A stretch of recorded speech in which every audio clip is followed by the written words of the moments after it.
Bonjour à toutes et à tous, soyez les bienvenus pour le Dental Forum 2024, l'événement qui réunit tous les acteurs de la filière dentaire. Je m'appelle Dorothée Christie, je suis journaliste et c'est un vrai plaisir de vous retrouver cette année encore pour cet événement en plein cœur du Parc Floral à Paris, unis par la même passion. C'est la baseline de cette édition qui sera déclinée dans de nombreux rendez-vous et puis vous verrez que le salon n'échappera pas évidemment à quelques clins d'œil à l'actualité olympique de cette année. Vous en voyez déjà un petit peu partout. Un programme très riche vous attend pour ces 3 journées. Vous allez pouvoir découvrir une centaine de partenaires exposants et plus de 3500 visiteurs sont attendus. Et puis, des intervenants prestigieux, français et internationaux vont se succéder et vous proposer des conférences sur les nouveaux produits, les nouvelles technologies techniques également qui animent la profession. Ça se passera sur ce podium, mais également dans la salle de conférence qui se trouve juste à côté. Vous pouvez évidemment retrouver tout le programme sur le site du Dental Forum, mais aussi dans les Daily News, les newsletters quotidiennes que vous allez recevoir. Et puis chaque jour, nous vous proposerons une séance animée par l'UNPPD sur les grands enjeux de la profession. Sachez enfin que l'interaction sera à l'honneur puisque des sessions questions-réponses seront prévues à l'issue de chaque conférence. Et puis, autre participation de votre part, votre avis va compter puisque vous allez pouvoir voter pour le prix de l'innovation, ce prix qui va récompenser les meilleurs produits et solutions au travers de 3 catégories, matériel, matériaux et numérique.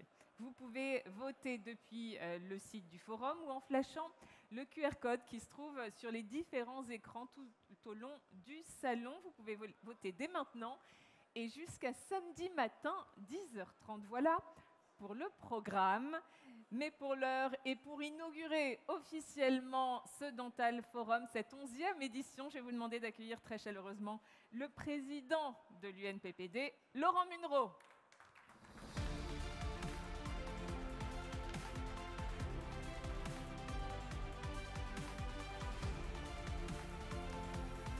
Oui, bonjour à toutes et à tous, et puis merci Dorothée pour cette présentation. Je ne sais plus ce que je dois vraiment redire par rapport à ce qui va se passer, mais en fait, moi je suis très heureux aujourd'hui de débuter ce Dental Forum. On l'attend tous les 2 ans. Ici, c'est la maison des prothésistes dentaires.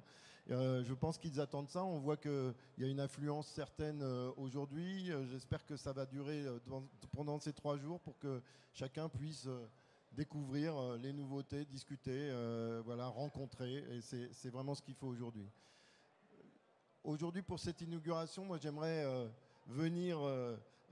faire venir à côté de moi mon ami Michel Picon, parce que je vais en profiter pour... Allez, qu'on applaudit Michel Picon voilà, qui nous rejoint. Michel Picon qui est le président de l'U2P. Donc vous savez que l'organisateur de ce salon Dental Forum, c'est l'UNPPD qui est l'organisation professionnelle représentative des prothésistes dentaires, un syndicat patronal, comme on pourrait dire. Et puis, cette UNPPD, elle est affiliée à des organisations, la CNMS, une confédération de l'artisanat, de métiers de services et de fabrication. Et cette même confédération est adhérente de l'U2P. Et l'U2P, c'est donc la 3e organisation patronale de France. Et j'ai la chance d'avoir son président aujourd'hui. Je ne sais pas pourquoi j'ai dit la 3e, parce que j'aurais dû dire la première, Michel. J'aurais dû dire la première en termes d'entreprise, en tout cas. Et donc, auquel on est très fiers d'appartenir. Et puis, qu'aujourd'hui, j'ai la chance donc que Michel, très amicalement, vienne nous voir ici pour les prothésistes dentaires. Et donc, je le remercie beaucoup. Avant de te donner la parole, Michel, moi j'aimerais dire quelques mots et puis te présenter. D'abord remercier tous ceux qui nous ont accompagnés pendant cette petite visite qu'on a dû écourter parce que, comme d'habitude, on est toujours en retard. Mais de remercier tous ceux qui nous ont accompagnés Aujourd'hui, alors je ne sais pas par qui je vais commencer, peut-être par une dame, Muriel Bourreau, qui est conseillère régionale d'Île-de-France et qui nous a fait l'amitié de venir. Elle représente l'artisanat, le commerce de proximité peut-être, la gastronomie, enfin voilà, beaucoup de choses à la région Île-de-France, aux côtés de Valérie Pécresse, et je la remercie d'être venue parce que pour nous ça compte aussi, puisque nous sentons des entreprises de proximité comme tu le sais. Je remercie également Benoît Perrier, qui est le président de l'UFSBD, qui est l'Union française de santé bucco-dentaire, une association de chirurgiens dentistes qui compte aujourd'hui et qui nous fait l'amitié encore de venir. Déjà, il y a 2 ans, il était là et je le remercie beaucoup. Et je vais sortir mon papier parce que sinon je vais oublier quelqu'un et je vais me faire disputer. Donc voilà. Je veux remercier aussi Daniel Mirich, qui est, je ne sais pas où il est parce que je ne le vois pas, Daniel, qui représente ici l'Ordre national des chirurgiens dentistes et avec qui on discute régulièrement, parce que quand il y a un problème de prothèse, on va quand même voir d'abord l'Ordre national des chirurgiens dentistes pour leur en parler. C'est normal. Je remercie Joël Trouillet, qui est là-bas, qui est de l'Association dentaire française, l'ADF. En matière de salon, il s'y connaît parce qu'il a organisé un grand salon de dentaire porte-maillot que tout le monde connaît pendant des années. Et je le remercie, il continue à s'occuper de ça et il nous fait l'amitié d'être là aujourd'hui. Je veux remercier le docteur Nathalie Delphin qui représente le syndicat de femmes chirurgiens dentistes qui est là-bas. Marilyn Michel du club d'assistantes dentaires, parce que c'est important aussi pour nous.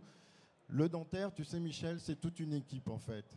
C'est à la fois les chirurgiens dentistes, bien sûr, d'abord, parce que c'est eux qui voient le patient, les assistantes, parce qu'elles sont indispensables au cabinet dentaire, les prothésistes dentaires que nous sommes, et puis les fabricants et distributeurs, parce que sans matériel, sans matériaux, on ne ferait rien, ni les uns ni les autres. Donc aujourd'hui, c'est une grande famille qu'on appelle la filière dentaire chez nous, et où on essaye de chacun apporter notre pierre pour faire reconnaître. Et que ce soit avec l'ADF, que ce soit avec le Comidan, et je veux remercier Pierre-Yves Lemahout d'être là, mais aussi David qui est là, le secrétaire général. J'ai pas vu David Gourdy qui doit être dans le coin. J'ai pas vu Olivier Lafarge aussi. Mais des gens qui comptent pour nous, avec qui on travaille régulièrement, avec qui on peut échanger. Et on a plein de sujets d'échange que l'on doit faire. Je ne sais pas si j'ai oublié. Je veux citer des gens qui sont importants pour nous, puisque le FAF-CEA, c'est l'organisme qui prend en charge nos formations pour les indépendants.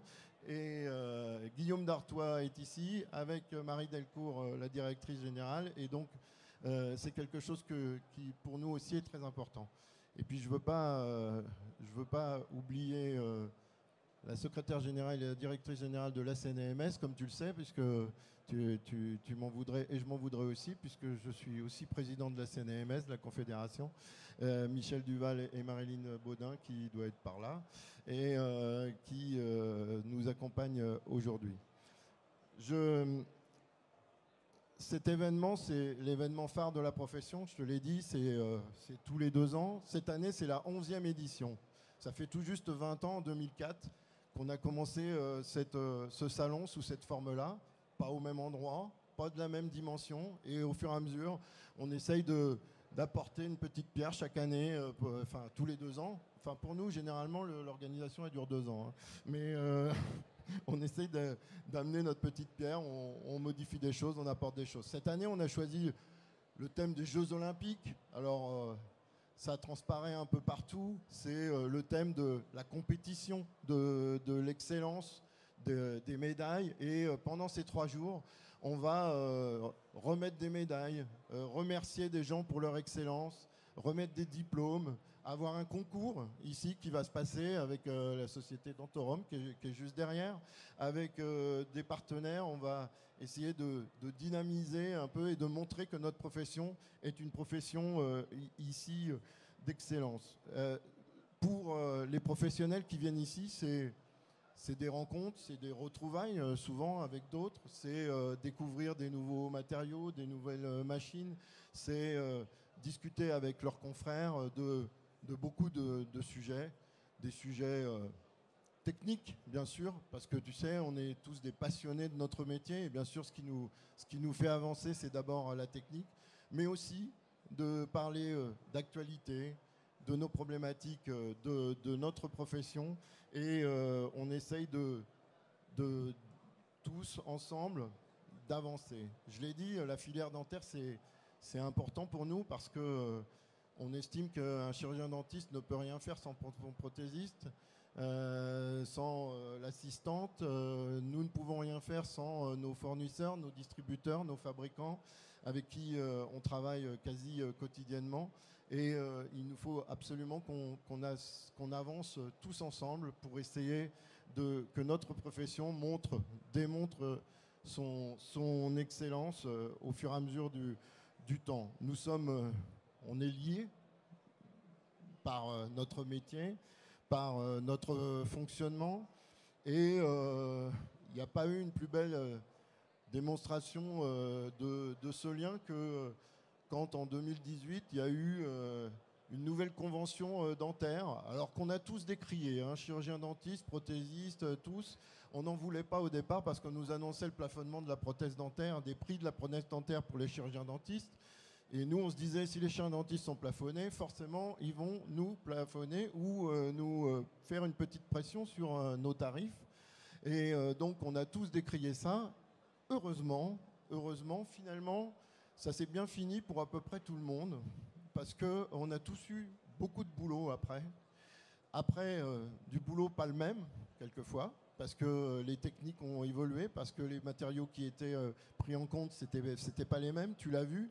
Ici, on a l'impression qu'on est de l'artisanat, mais c'est un peu le salon de la machine-outil quand même si elle est très spécifique, et que comme j'ai essayé de te l'expliquer, les machines qu'on utilise, elles nous servent à faire des pièces uniques à chaque fois. Et ça, c'est important de le comprendre, parce que chaque patient, chaque dent est totalement unique et on ne peut pas faire de série dans notre métier.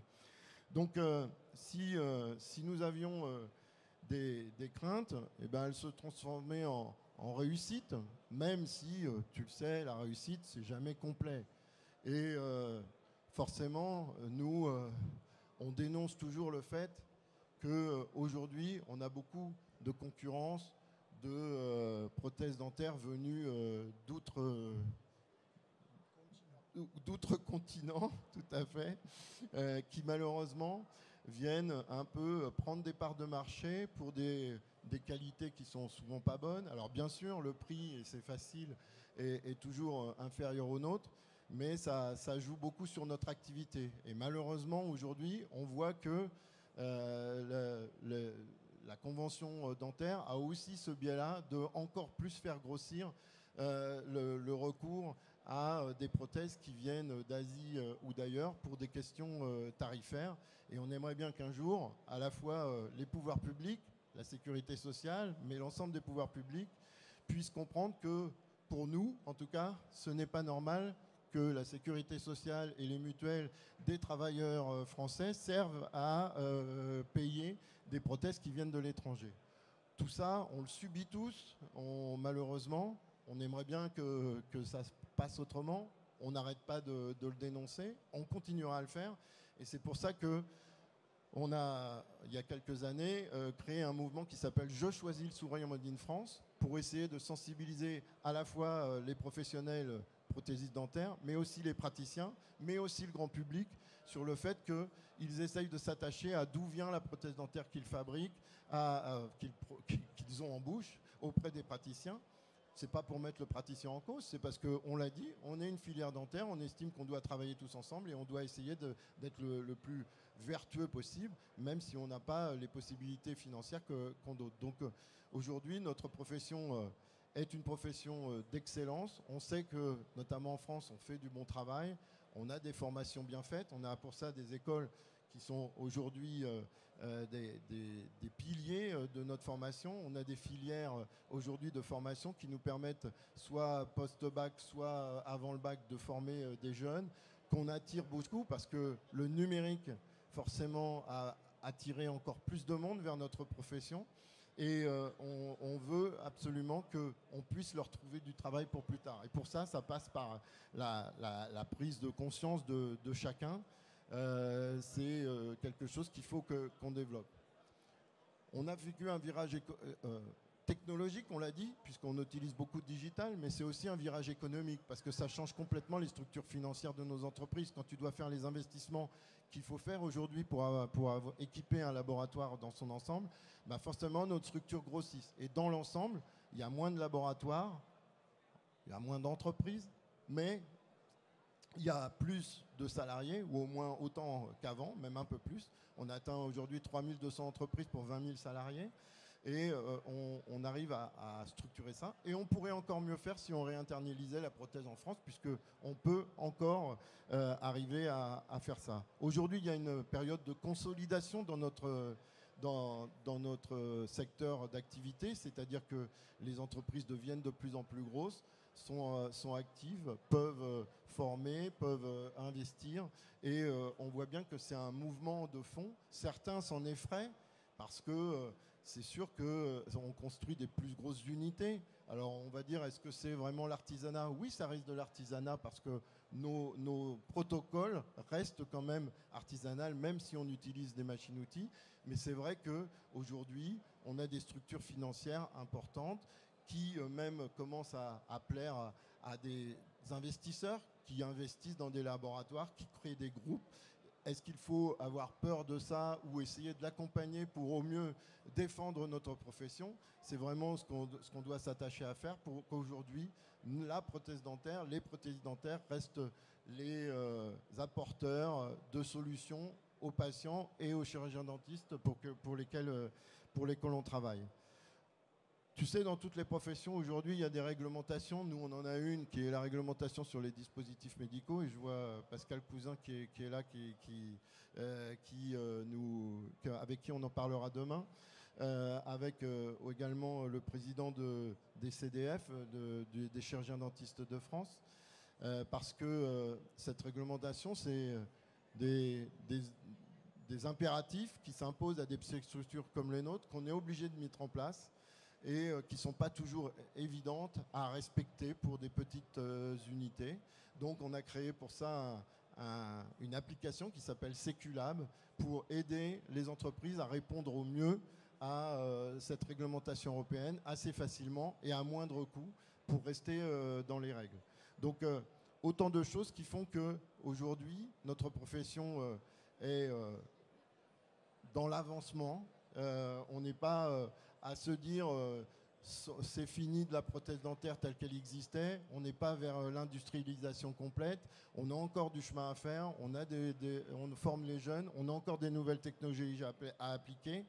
Et ce Dental Forum qui, tu l'as compris, est à la fois un salon, mais aussi un congrès quelque part, puisqu'on parle de table ronde, on parle de choses. C'est une formule un peu hybride, c'est à la mode de faire de l'hybride. Les bagnoles sont hybrides.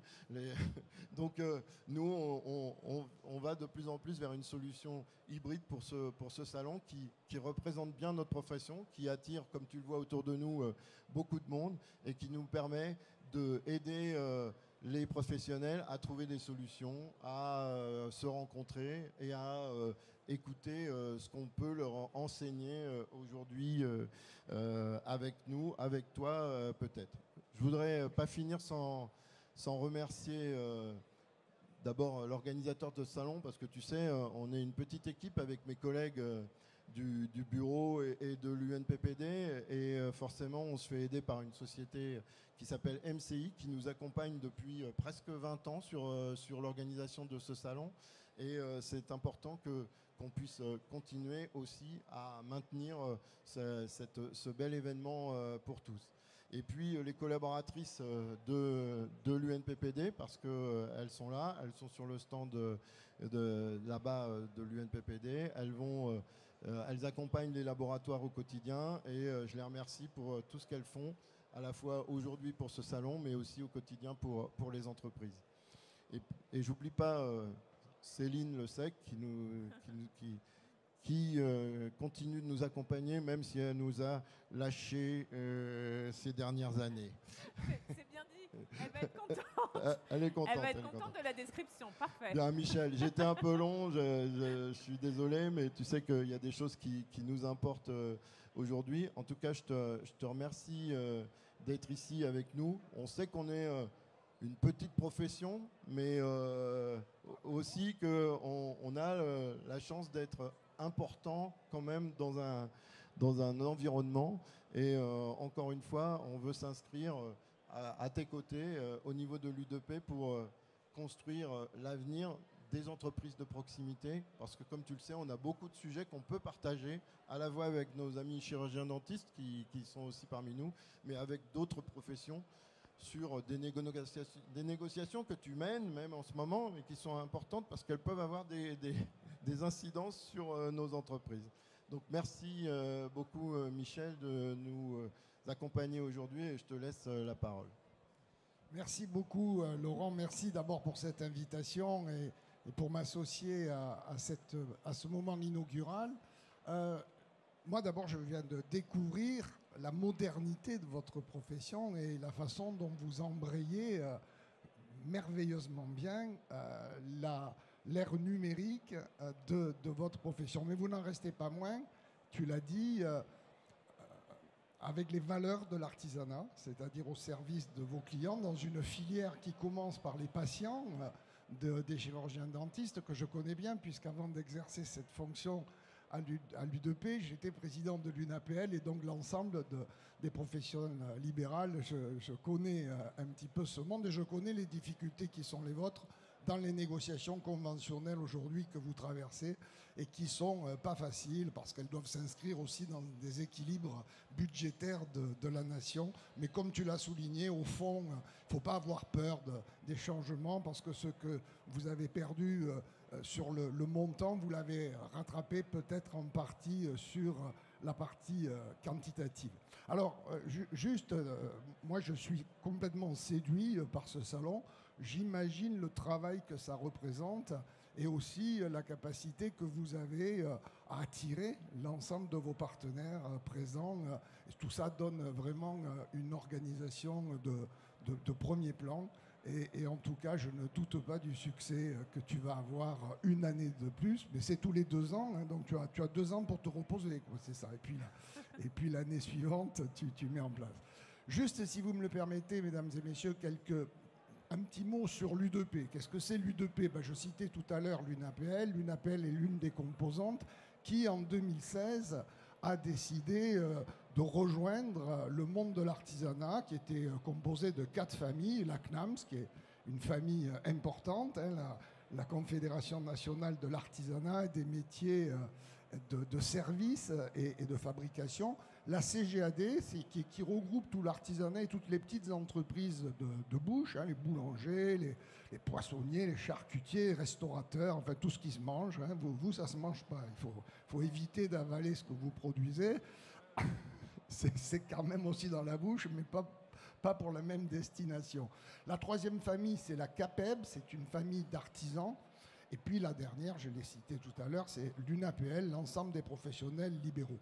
L'ensemble de ces familles composent un secteur qui a une spécificité, c'est d'être des petites entreprises, pour leur grande majorité, des moins de 10 salariés, même si j'imagine autour de nous, dans votre filière, il y a un certain nombre d'entreprises aujourd'hui qui sont au-delà de 10 salariés, mais en tout cas, ce qui constitue la spécificité de ces familles, et donc celle de l'U2P aussi, c'est de représenter les 3,5 millions d'entreprises d'un secteur de proximité dans les quatre familles que j'ai évoquées tout à l'heure. Alors, l'U2P représente, je viens de le dire, 3,5 millions d'entreprises, mais qui sont aussi employeurs.